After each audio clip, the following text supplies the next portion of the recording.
titties and beer. Big old titties and beer. Titties and beer. I thank God Almighty for titties and beer. Titties and beer. Welcome, ladies and gentlemen, to a train wreck disguised as a brew review. It's Monday, one of my favorite days. This one not so much. Just can't seem to shake the back thing, but it does provide good drugs. Because I was asked to tell him what the damn joke was, one to Birdman. Gonna get that out of the way right away. To a whole bunch of you, this isn't going to be something new, but I tried to send this to Birdman, and he can't. His ghetto phone doesn't work properly. It looks like it's got a header from eHarmony, and it says, "Sorry, your application to join our matchmaking service has been rejected. You failed question number 14. What do you like in a woman?" My dick was not an appropriate answer.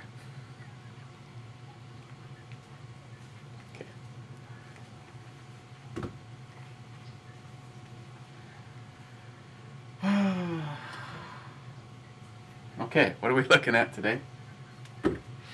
Anarchy. Someone had made the comment, actually I think it was over on the eBomi side, that didn't know what that means. Anarchy. I suppose I should go back to the brew review, because, you know. We're going to be looking at Weihenstephaner's KORBINIAN. This is a double bock. And the Vitus was absolutely over the top. That was a 10 for me. The next one was like Vitus light and not so much, but still a pretty damn good beer. This guy is rolling in at 7.4%, and of course I think probably everything from them, the world's oldest brewery, is under the purity law of 1516. And like Paul pointed out, that doesn't necessarily mean quality of the water, that just means what's allowed to be in there.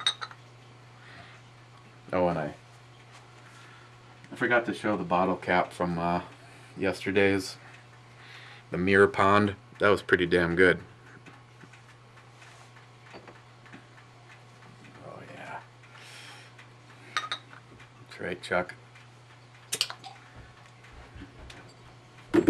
This one, on the other hand, looks like a little castle. I think it looks just like the last one.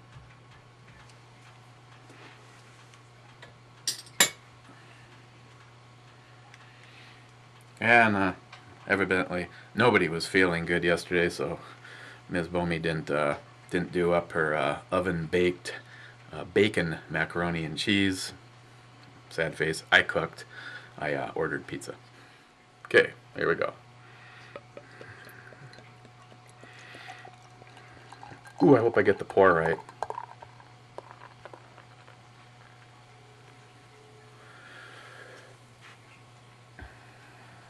Okay, well, it's dark colored, but as you can see, you can still sort of see through it. It's not like the night sky or anything like that. Good carbonation, and good 2 fingers ahead. Why can everybody else do a brew review that I watch and never? But just when I say, you know, 2 fingers ahead, it's got great mouth feel. One to Birdman, Heffy.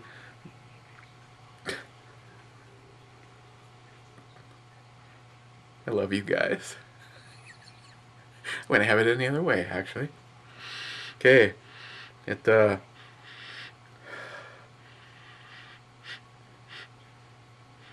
smells a little bit like dark fruit, maybe raisin, plum. licorice, maybe, but not really. Not really like the black licorice kind of. Like somewhere in between. Remember those snaps? I think they still make them, but remember them as kids.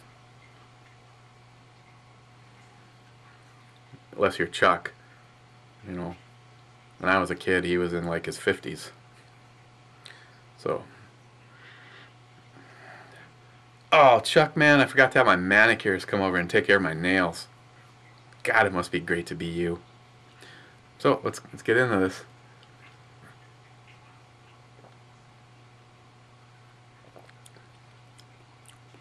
Wow. I have to say, that's a lot different than I thought it was going to be. It's not over 9% JR10, but it's sweet. It's, well, maybe not for you. I like to see, do you drink coffee? Because if you do, I was just wondering how much coffee you put in your sugar. Yeah. I'm not normally into the super sweet ones. And I would classify this as super sweet, but wow.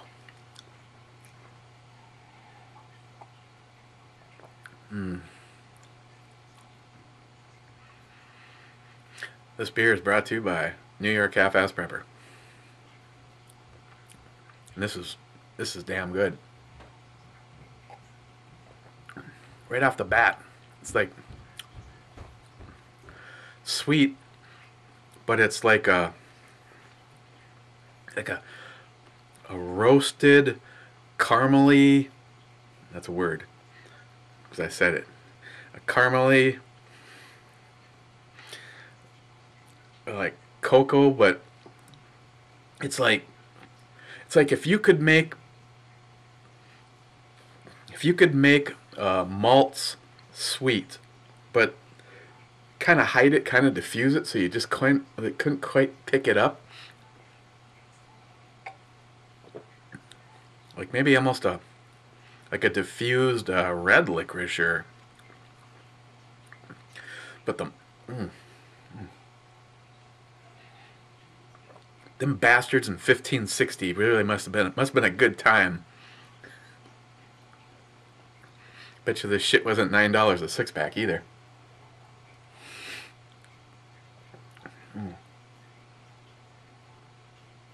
Oh, I know it's not really a gulping one. It's another one where I'd pop it open and just like enjoy it. This would be something that's good to have as the first one, the second one, maybe the fourth, fifth, sixth, and oh, you get it. But it'd be good like after a dinner. The mouthfeel. It's got like a medium mouthfeel. Probably wouldn't even be noticed in Heffy's mouth.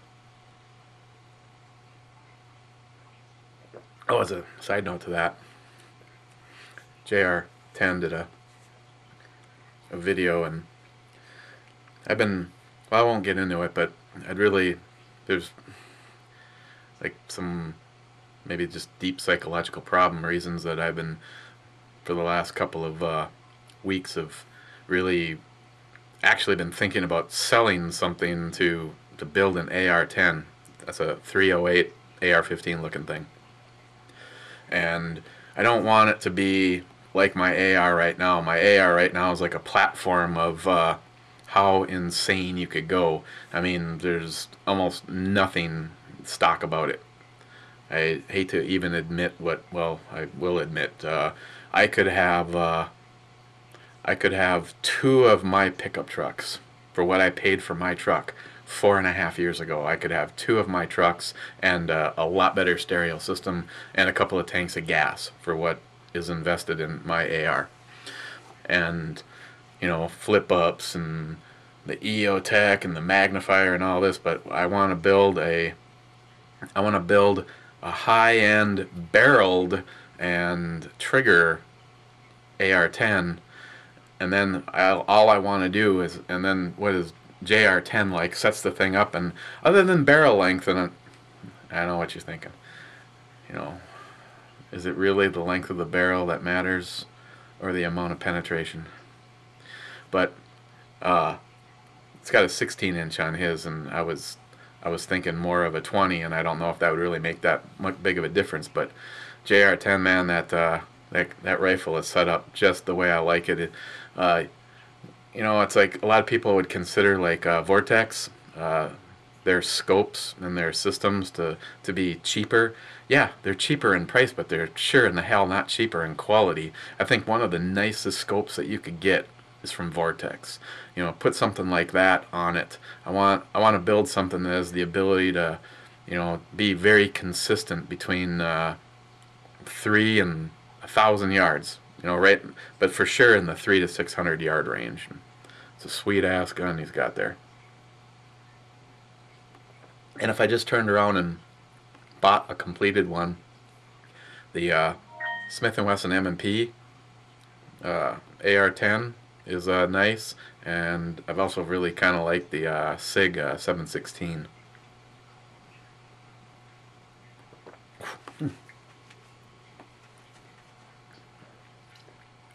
Okay, well, I would say,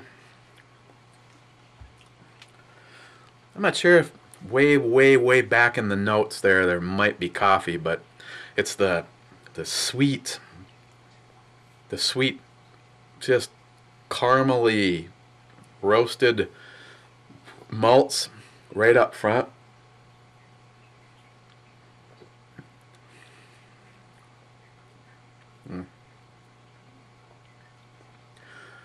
And then that kind of gives into like a cocoa.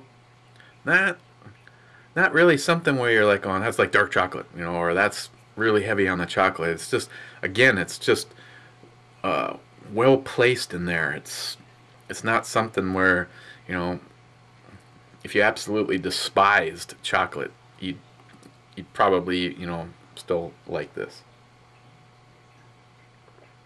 And way at the back, which you notice right towards the finish, maybe just a wee bit of coffee. And the fruits, I know it kind of has the smell of like plum or raisin, but the taste,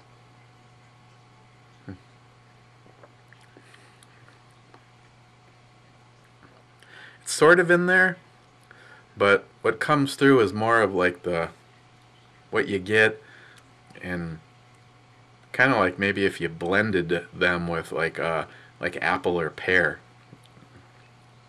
This is good. This is not bad at all, considering from what everybody has been telling me, from a very reasonably priced beer, and no matter what flavor you go with. Korbinian, I'm sure if I'm getting it wrong, you know, Jameson, Paul, NYHalfassprepper. Some weird reason I don't get critiqued on the pronunciations too much over here by Chuck. You know, just my personal grooming. See, some people actually get out and do physical labor during the day, and sometimes that, you know, you may encounter dirt or, you know, stuff like that. We just don't sit around the house, you know, comment bombing your friends in between gazing at all the shit you've never fired in your safe.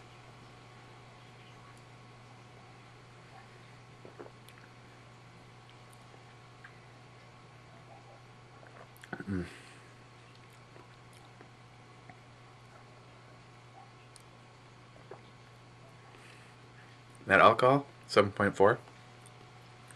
Nothing. It's not even like there. Cool. There.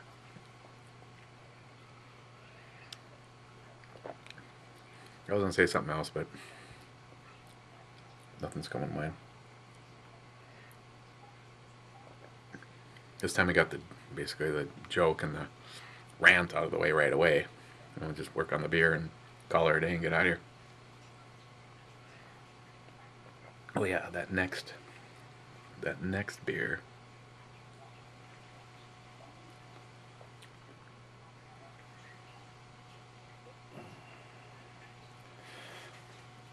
I did a review on this already, I believe. I think JR10 was just sending me one. The Ass Kisser Double IPA. I think I did.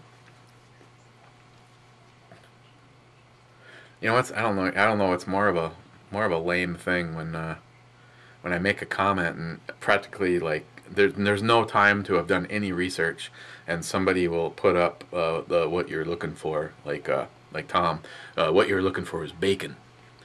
You know, I don't know. Is it early Alzheimer's? Is it just the fact that I don't care?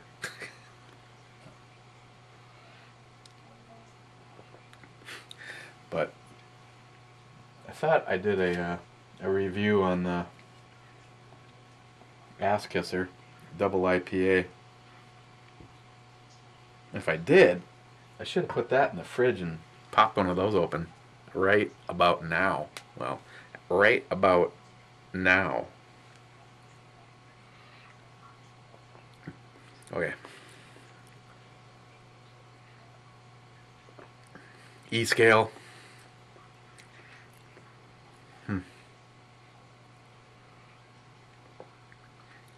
I think I have to say I'd give this a 9.5. And again, something scoring high that isn't in my comfort zone of hoppy, citrusy concoctions. Oh, speaking of that, the hell ever happened to the beaker I got from HempSeedAddict? So help me. If that's missing, there's gonna be some shit to pay.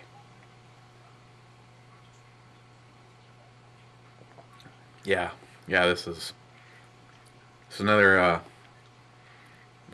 very, very good one.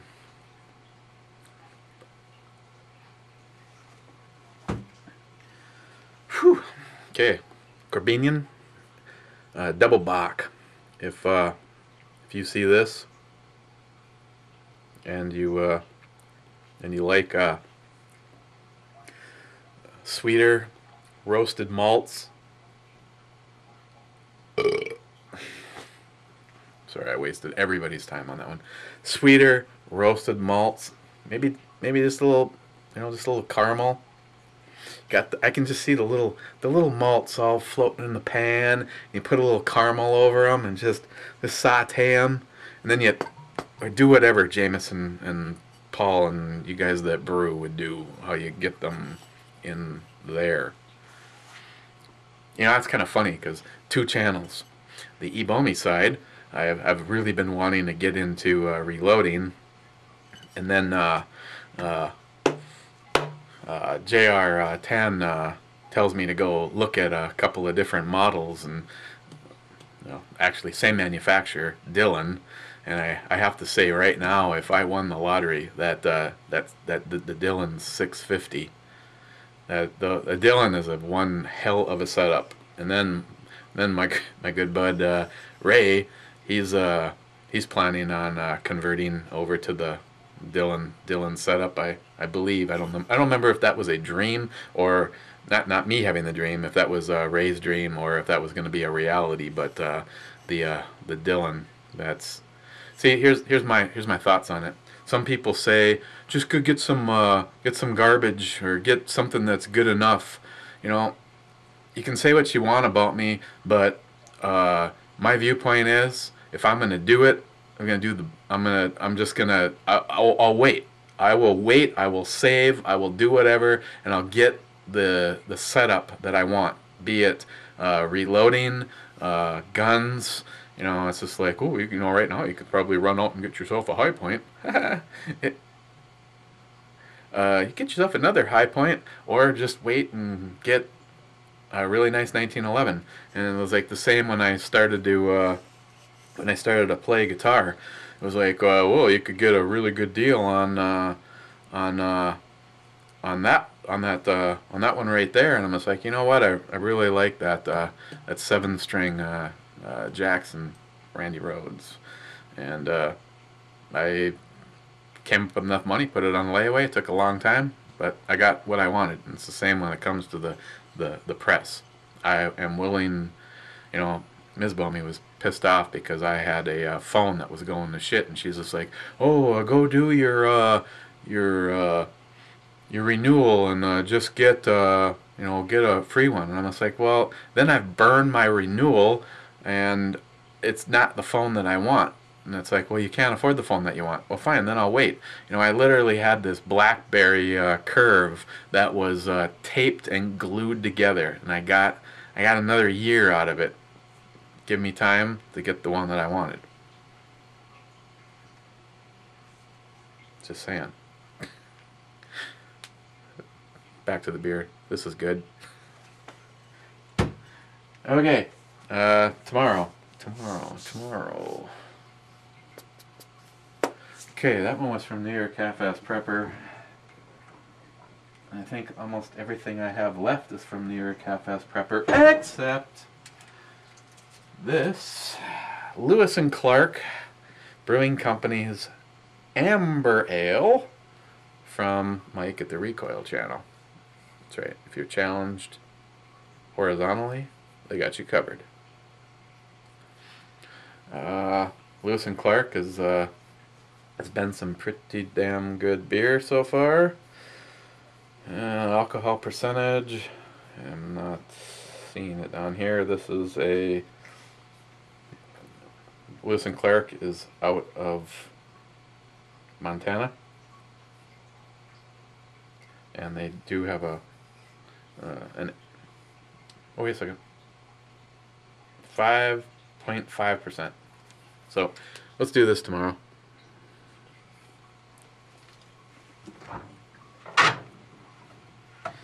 And try to go get this all taken care of and up at a, well, it just smells good, at a respectable time. Might actually have to take a beer run tomorrow. Almost all out of righteous ales too. So, but last night I had to choose. It was either muscle relaxants and anti-inflammatory or alcohol. And of course I wouldn't do both of those at the same time.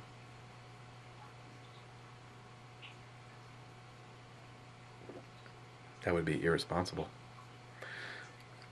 Righteous ale. Good shit. Okay, guys. Thanks again, and we'll see you tomorrow. Take a look at the Lewis and Clark Amber Ale, and you guys have a good night. At least you got Monday out of the way.